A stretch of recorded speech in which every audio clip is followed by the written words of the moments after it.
ನಮಸ್ಕಾರ, ಕನಸು ನ್ಯೂಸ್ಗೆ ಸ್ವಾಗತ. ನಾನು ನಿಮ್ಮ ರಾಮಕೃಷ್ಣ ಸಿಡಿ.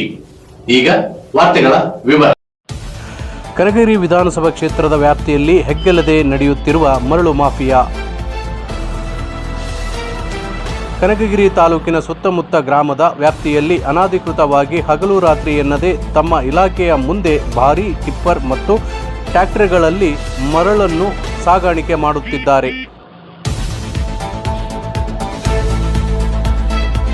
ಕಾರಟಗಿ ತಾಲೂಕಿನ ನಂದಿಹಾಳ್, ಕಕ್ಕರೆಗೋಳ್, ಬೆನ್ನೂರ್, ಹೊಳೆನೂರ್, ಸಾಲಗನ್ನೂರ್, ಸಿದ್ದಾಪುರ್, ಉದ್ದಿಹಾಳ್, ನವಲಿ, ಬಸಿರೆಹಾಳ್, ಗುಡೂರ್, ಸೋಮನಾಳ್, ಕಾರಟಗಿ ತಾಲೂಕಿನ ಮತ್ತು ಇನ್ನಿತರೆ ಗ್ರಾಮಗಳಲ್ಲಿ ಮತ್ತು ಬೇರೆ ತಾಲೂಕಿನಿಂದ ಅಂಜೂರ್ ಕ್ಯಾಂಪ್, ಮುಷ್ಟೂರ್, ಬರಗೂರ್, ಮುಷ್ಟೂರ್ ಕ್ಯಾಂಪ್, ಸಿಂಗಾಪುರ್, ಮುಕ್ಕುಂದ್, ಮಾವನಮಡುಗು, ತಿಂದ್ರಾಪುರದಿಂದ ಕಾರಟಗಿಗೆ ಸಾಗಾಣಿಕೆ ಮಾಡುತ್ತಿದ್ದಾರೆ. ಮತ್ತು ಹಳ್ಳಕೊಳ್ಳ ನದಿಯಿಂದ ಹಗಲು ರಾತ್ರಿ ಅಕ್ರಮವಾಗಿ ಮರಳು ದಂಧೆ ನಡೆಯುತ್ತಿದ್ದು, ಈ ತಾಲೂಕಿನ ಸುತ್ತಮುತ್ತಲೂ ಯಾರ ಭಯವಿಲ್ಲದೆ ಅಕ್ರಮವಾಗಿ ಮರಳನ್ನು ಸಾಗಿಸುತ್ತಿದ್ದಾರೆ.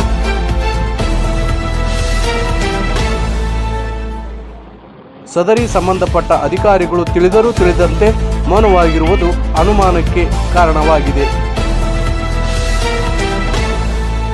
ಸದರಿ ಅಕ್ರಮ ಮರಳು ಸಾಗಾಣಿಕೆ ಮಾಡುವುದು ಕಂದಾಯ ಮತ್ತು ಪೊಲೀಸ್ ಇಲಾಖೆಗೆ ತಿಳಿದಿರುತ್ತದೆ. ಆದರೂ ಇವರು ಕಣ್ಣುಗಳನ್ನು ಮುಚ್ಚಿಕೊಂಡು ಕೂತಿದ್ದಾರೆ ಎಂದು ಮೇಲ್ನೋಟಕ್ಕೆ ಕಂಡುಬರುತ್ತದೆ. ಸದರಿ ಈಗಾಗಲೇ ಹೊಲಗದ್ದೆಗಳನ್ನು ಮರಳನ್ನು ತೆಗೆಯುವಾಗ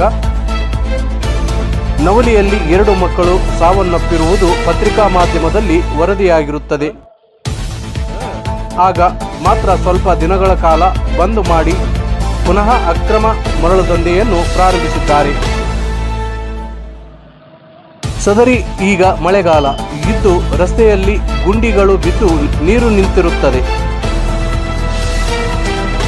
ಟಿಪ್ಪರ್ ಟ್ರ್ಯಾಕ್ಟರ್ ಮಾಲೀಕರು ವಾಹನದಲ್ಲಿ ರಿಕಾರ್ಡ್ ಹಚ್ಚಿಕೊಂಡು ತಮ್ಮ ಮನ ಬಂದಂತೆ ಸ್ಪೀಡ್ ಆಗಿ ಹೋಗುತ್ತಿದ್ದು, ಇದರಿಂದ ಶಾಲೆಗೆ ಹೋಗುವ ಮಕ್ಕಳಿಗೆ ನೀರು ಸಿಡಿದು ತೊಂದರೆಯನ್ನು ಅನುಭವಿಸುತ್ತಿದ್ದಾರೆ. ಇದನ್ನು ಪ್ರಶ್ನಿಸಿದರೆ ದೌರ್ಜನ್ಯ ದಬ್ಬಾಳಿಕೆ ಮಾಡುತ್ತಿದ್ದಾರೆ ಹಾಗೂ ಇದರಲ್ಲಿ ಅಧಿಕಾರಿಗಳು ಶಾಮೀಲಾಗಿರುವುದು ಕಂಡುಬರುತ್ತದೆ.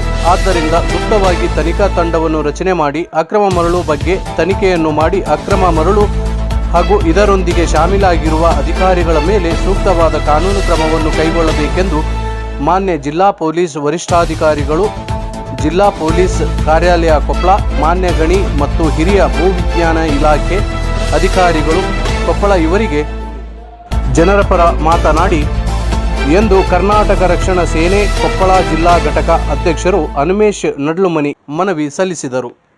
ಮುಂದಿನ ವಾರ್ತೆಗಳೊಂದಿಗೆ ಭೇಟಿಯಾಗೋಣ. ನಮಸ್ಕಾರ.